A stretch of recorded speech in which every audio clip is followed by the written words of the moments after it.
ছেলেরে প্রশ্ন করে, তোর কাছে তোর বউ বড় না আমি বড়? আছে না নাই? এটা একটা প্রশ্ন হইলো। তোর বউ বড় না আমি বড়? দুইজনেই বড়। তো এক ছেলে সুন্দর উত্তর দিছে, আমার কাছে ভালো লাগছে উত্তরটা শুনে।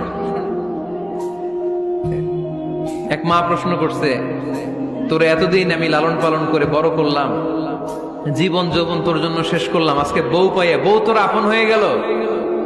এবার ছেলে উত্তর দিছে, মা, আমার মুখ থেকে মা ডাক শোনার জন্য তুমি কি কষ্টটাই না করছো জীবনে।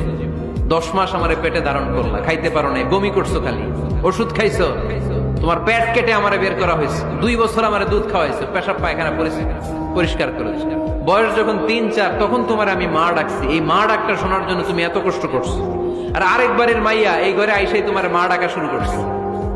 যেই মেয়েটা তোমারে মা ডাকে সে আমার আপন হবে না কেন মা?